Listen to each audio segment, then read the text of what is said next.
Hi everyone and welcome to my channel, and on this very video we want to unravel the connection between triggers and cravings as it relates with substance use. Alright, so a perfect understanding of what triggers and cravings are, it's going to help an addict to effectively come out of any form of addiction he or she is actually addicted to. Right now, it's important to note that triggers are actually external, whereas cravings are internal.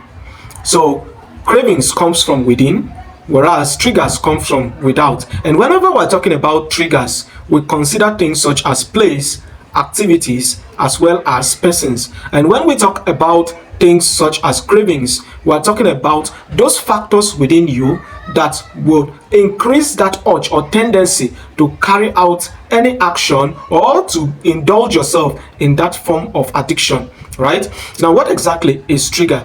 Trigger is actually any act or anything that will recall a thought, a feeling, or an emotion or memory.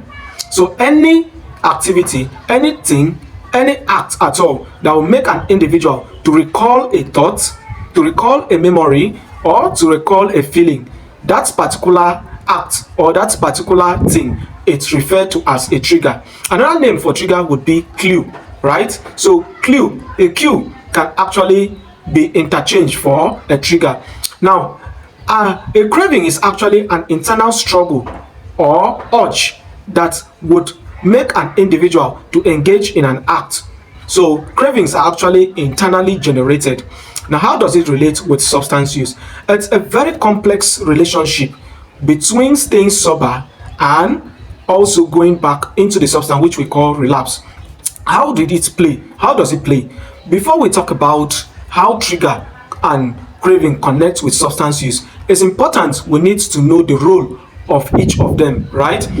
So first of all, I say whenever we talk about trigger, we're talking about external factors. So they include the places the individual would visit or he or she finds his or herself. They also include the type of people that they keep company with, the type of people that are around them, and they also include the forms of activities, the kind and types of activities they engage in.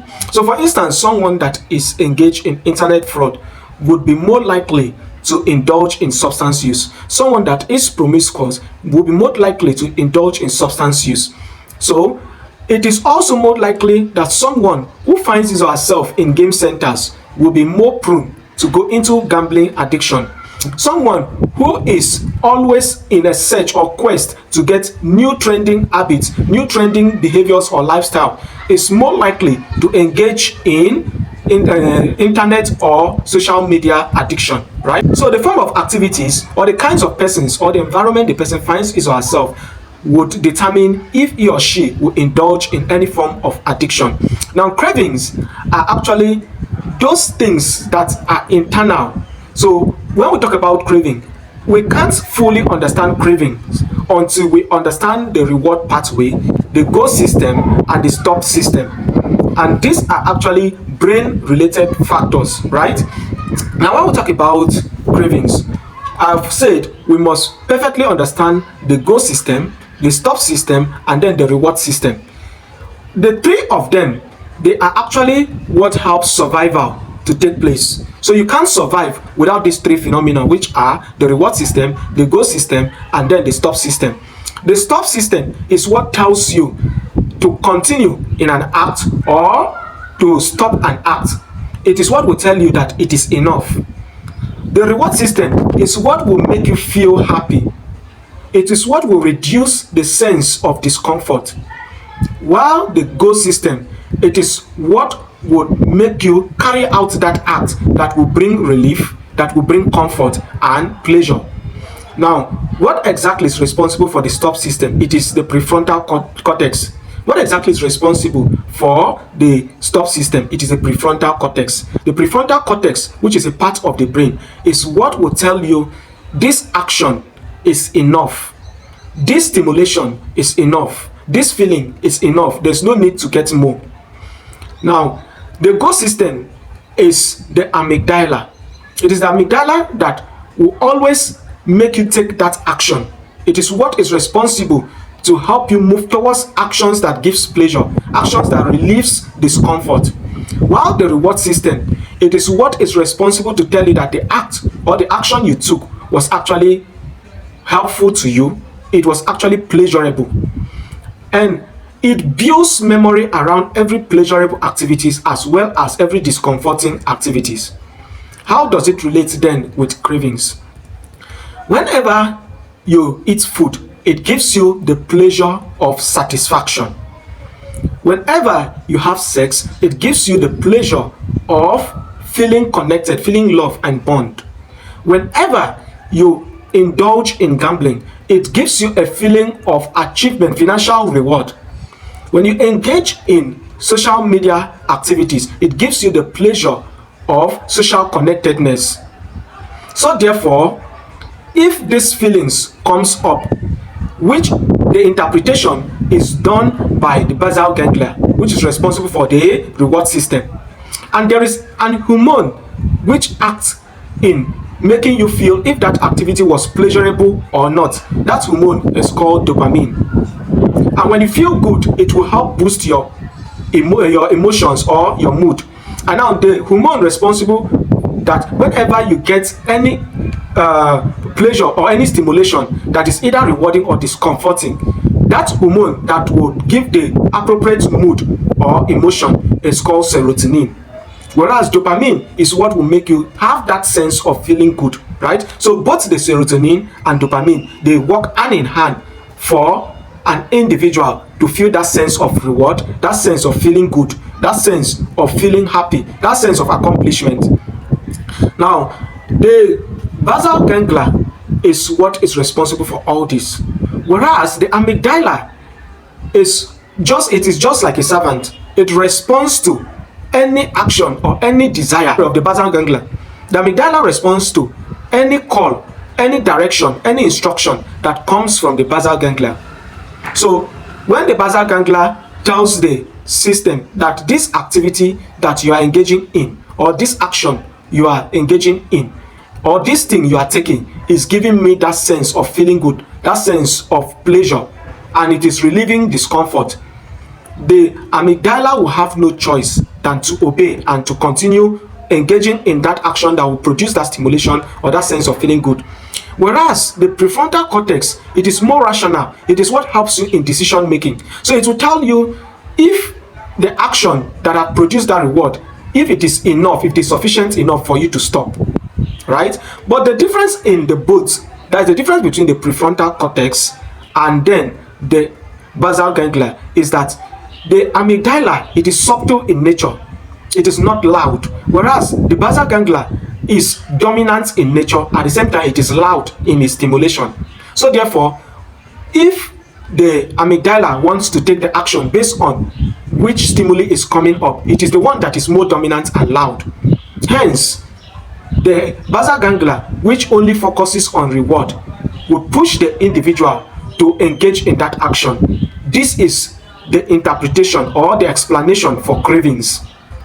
So you crave for things that will give you pleasure, things that will give you relaxation, that will alleviate pain, that will give comfort.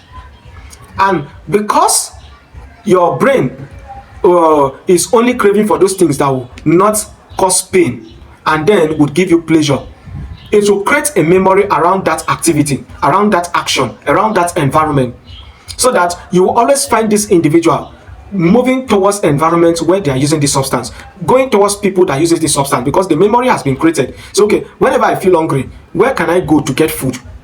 Whenever I feel like having sex, who should I turn to? Whenever I feel like engaging in gambling, who or where should I go to? So you now get how cravings comes up. It is with this explanation that cravings become more difficult, because the prefrontal cortex, which is rational, is not loud enough. It is subtle in nature. It may be telling the brain that this satisfaction, this pleasure is enough, but in the brain of an addict, because it has created more memory and it is more intensive in nature, the addict will not be rational enough to say it is enough or to stop that action that produces that stimulation. Hence, this is the perfect explanation. So therefore, cravings can be emotional, cravings can be physical, and it can be psychological. It can be physical in the sense that you may need to sleep. So the individual will feel like what makes him to sleep is that substance or that action that gives him pleasure. So he will go to indulge in that activity or that particular act. And then the craving physically maybe the need to eat. So for some may feel like if I don't take the substance, I will not be able to eat. And so therefore they may go into the use of the substance. And then it can be emotional in the sense that they want to escape from boredom. So because their brain have make it feel like if you smoke, for instance, it will give you that sense of highness, and then you will not feel sadness or you will not feel as though you are bored, and so therefore they will engage in it. It can be psychological in the sense that they feel that the way to escape from stress, it is by the use of substance.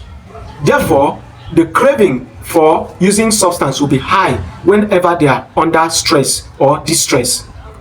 Now, how do you exactly manage these things? All right, to manage trigger, because triggers are external, and I say whenever we talk about trigger, we must talk about people, places, and activity. It means that you must avoid these things. So trigger management deals more on avoidance. It deals more on avoidance. So therefore it means that places that these substances are available, you must avoid them. Places that these substances are used, you must avoid them. People that uses this substance, you must avoid them.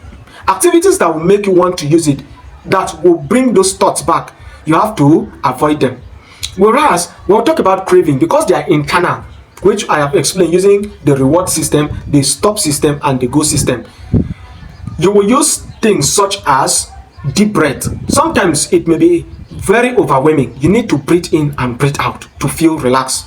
It may involve things such as distracting yourself, either recreationally, that is in engaging in activities that are recreational, things that will give you pleasure, things that will make you feel relaxed, and at the same time will distract your thoughts from that particular form of addiction. So that is another strategy. Another one can be to delay it. It is essential to note that in any form of addiction, the craving can only be intensified within the time frame of 3 minutes to 5 minutes. That means that if you can delay the cravings for beyond 3 minutes to 5 minutes, the intensity will reduce, and then that anxiety level over time will reduce, and those signs that comes with that anxiousness will also do what? Reduce. Now, the next pattern or way is to discuss with people. That is what we talk about accountability partner or the support system. So it's essential that while dealing with an addiction, you must have a support system. You must have an accountability partner who is not judgmental in nature, who is not always far from you. It must be somebody that's readily available. It must be somebody that's understanding. It must not be somebody that is also addicted to that lifestyle or that activity or that substance. This will be someone that whenever you are having this strong craving, you can be able to run up to, and it can give you the best decision or action to take, the next and better line of action to take. The next thing you must consider is the aspect of drinking water. So for some substance, you may need to drink water that will help you calm your nerve, calm your system. While the last one has to do with replacement. In some of the instance, you may need to replace, for instance, if you were having food addiction, where you are addicted to sugary substance, you may need to turn up to fruit so that you will not use the sugary substance, right? And in some instance, if you are addicted to smoking, you may need to use things such as paper. Just get something and put in your mouth so that you will have that psychological tricking of your brain, where your brain will feel you have taken something close to your mouth, right? Another strategy that could be explored towards the managing of both cravings and triggers is group therapy or individual therapy, right? Group therapy is where people that have similar form of addiction, they will come together and help each other with the strategies there that are effective enough, that they have been applying, that helps them stay away from that form of addiction. So they will share idea between themselves. Whereas in the individual therapy, it is where the individual is holistically looked at. So because some of the factors that are responsible for that addiction may be as a form of another mental health related condition or a medical health related condition, so which should be attended to. And then strategies too would also be explored, such as cognitive behavioral therapy, where the individual would need to see that if you need to escape from stress, Going into substance use is not a positive way. It's actually maladaptive way of handling stress. Or eating sugary food is actually a maladaptive way, or it's actually a form of a nutritional imbalance. Rather, you should go for fruit, which is only going to help you get better things out of that fruit, such as vitamins and minerals. You get protein and so on, right? So these are things you consider.